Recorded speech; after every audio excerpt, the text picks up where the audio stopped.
Beralih saudara ke informasi berikut, tim Inafis dari Polda Kalimantan Selatan diterjunkan ke Mapolsek Daha Selatan, Kalimantan Selatan untuk olah TKP penyerangan. Selain dijaga ketat oleh aparat pasca penyerangan oleh orang yang tidak dikenal, garis polisi juga sudah atau masih dipasang di Polsek Daha Selatan. Satu mobil patroli polisi habis dibakar oleh para pelaku. Menurut kesaksian warga, satu orang pelaku terlihat menyerang dengan berlari mengejar anggota Polsek pada Minggu malam dengan membawa senjata jenis katana. Penyerangan oleh orang tidak dikenal di Polsek Daha Selatan, Kabupaten Hulu Sungai Selatan ini dibenarkan oleh Kabid Humas Polda Kalimantan Selatan, Kombes Muhammad Rifai. Dirinya juga mengatakan bahwa anggota Polsek sempat melakukan perlawanan terhadap para pelaku yang membawa senjata tajam. Sementara motif penyerangan masih dalam pengembangan Polda Kalimantan Selatan dan Densus 88, di mana akibat penyerangan ada satu anggota kepolisian yang meninggal akibat luka karena senjata tajam. Dan pada saat kejadian tersebut, anggota Leonardus ini sempat melakukan perlawanan satu lawan satu. Yang anggota dengan tangan kosong, yang pelaku dengan sebilah samurai. Kenapa ini bisa dikatakan ada pergumulan perkelahian satu lawan satu? Karena ada CCTV.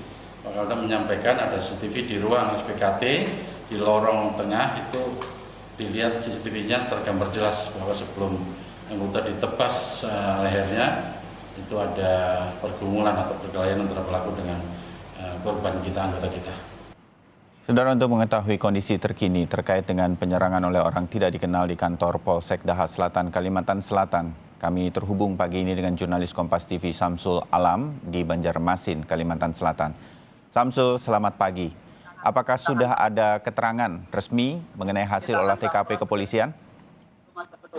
Ya, dari Bayu, terima kasih. Dan dari keterangan terakhir yang kami dapatkan dari kepolisian, dari Humas Polda Kalimantan Selatan terkait perkembangan kasus ini adalah dari hasil olah TKP kemarin menunjukkan bahwa kejadian yang terjadi pada Senin dini hari tersebut berlangsung sekitar pukul 2:15 waktu Indonesia bagian tengah.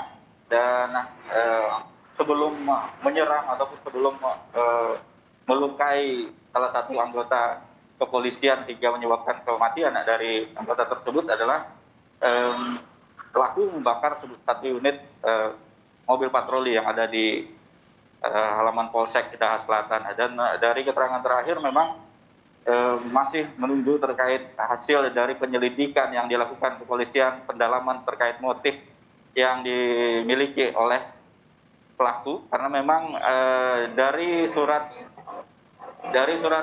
wasiat yang ditinggalkan pelaku di tempat kejadian memang ada indikasi bahwa pelaku penyerangan Polsek Daha Selatan ini diduga terafiliasi dengan salah satu kelompok teroris, dan memang ada beberapa bukti lain yang mengarah ke situ, Bayu.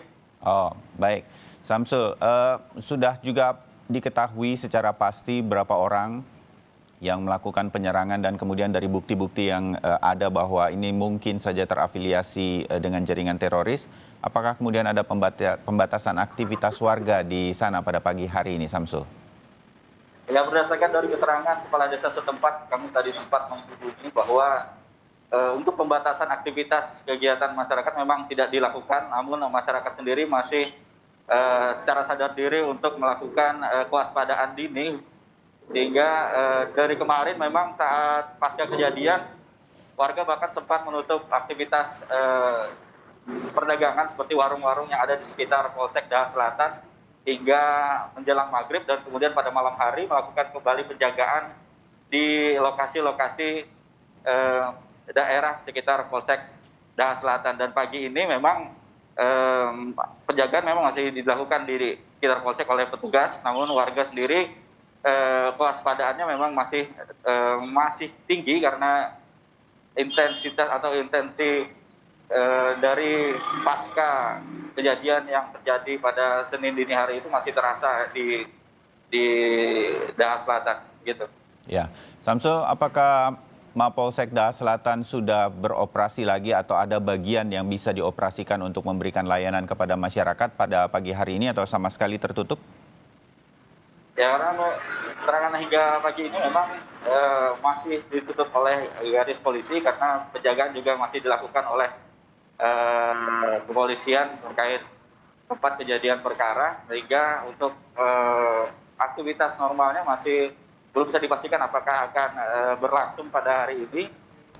Namun dari keterangan Polda memang ada beberapa hal yang harus didalami untuk mengetahui kepastian kejadian yang terjadi pada Senin dini hari tersebut. Baik.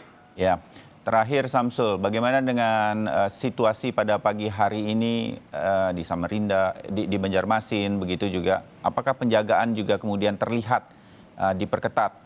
Banyak kepolisian yang mungkin berjaga pada pagi hari ini atau seperti apa suasananya? Ya, situasi di Daha Selatan berdasarkan keterangan yang kami dapatkan adalah memang seperti tadi saya sebutkan bahwa tidak kepala desa tidak menerapkan pembatasan khusus, namun kewaspadaan yang muncul dari masyarakat ini yang menimbulkan kewaspadaan tersendiri oleh masyarakat, karena penjagaan pun bahkan sampai malam tadi dilakukan tidak hanya oleh petugas kepolisian. Warga setempat juga berinisiatif untuk melakukan penjagaan, dan pagi ini memang masih terus dilakukan untuk memastikan kondisi di sekitar tempat kejadian perkara ini sudah aman, apalagi dengan adanya indikasi bahwa pelaku terlibat dengan anggota terorisme, gitu baik. Baik, Samsul Alam, terima kasih laporan Anda pada pagi hari ini. Kita akan terus mengawasi dan mengikuti perkembangannya kemudian.